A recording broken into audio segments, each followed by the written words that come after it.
नहीं है, वो हर मुद्दे में पहला चीज है। जब तक आपको जानकारी नहीं होगी किसी से आप क्या बात कीजिएगा, आपको किसी के सामने खड़ा होने में डर लगेगा, सवाल पूछने में डर लगेगा। तो आपको जानना जरूरी है। जब जागरूक हो जाएगी जनता, सवाल पूछने लगेगी, तो बहुत सारे मुद्दे ऑटोमेटिक हल होने लगेंगे।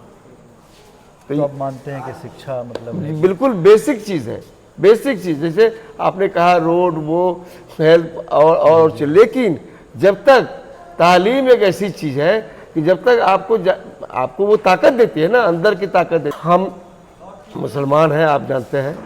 हमारे धर्म में जो धर्म गुरु थे नबी हजूर सल्लल्लाहु अलैहि वसल्लम, जो हमारा मानना है कि हमारा फरमान अल्लाह की तरफ से आया था, तो सबसे पहला फरमान जो आया था इकरा। इकरा माने होता है पढ़ो पढ़ो पढ़ो, 3 बार कहा गया इकरा मतलब पढ़ो। तो आप सोचिए कि जो दुनिया सृष्टि का रचयिता है वो कह रहा है कि पढ़ो। क्यों कह रहा है पढ़ो? वो जानता है कि जब तक पढ़ेगा नहीं तो ये कुछ भी नहीं जानेगा। तो इसीलिए ये बहुत मूल समस्या है। और मैं आपको थोड़ा सा इसमें बता दूं कि शिक्षा के क्षेत्र में मैं बहुत काम पहले से कर रहा हूँ। अभी मैंने 4 एकड़ से 6 एकड़ ज़मीन अपनी दी है, जहाँ पर एक स्कूल बहुत अच्छा काम कर रहा है, 300-350 बच्चे हैं। अच्छा। और 1 करोड़ रुपया 1 एकड़ ज़मीन मैंने गवर्नर ऑफ बिहार को दी है, इसमें 2 हॉस्टल, एक 100 बेड का 8 करोड़ का हॉस्टल बन के तैयार हो गया है, 2 महीना में उसकी ओपनिंग होनी है।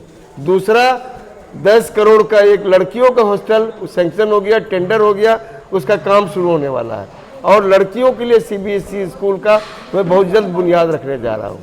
ANM का मैंने वहाँ सेंटर खोला है।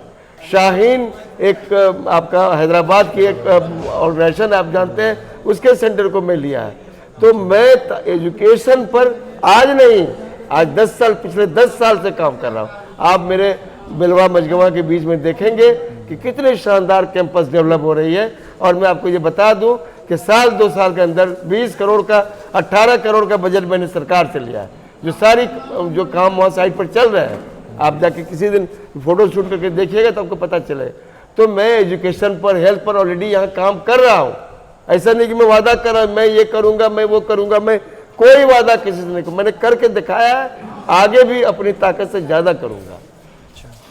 अच्छा, ये तो मतलब आपने हॉस्टल्स वगैरह बताया, वहाँ तो वैसे बच्चे पढ़ पाए होंगे जो मिडिल क्लास या लोअर मिडिल क्लास हो, लेकिन यहाँ सीमांचल में ऐसे भी लोग हैं जो एकदम हाशिए पे हैं और जो सरकारी स्कूल में भी नहीं पढ़ पाते हैं।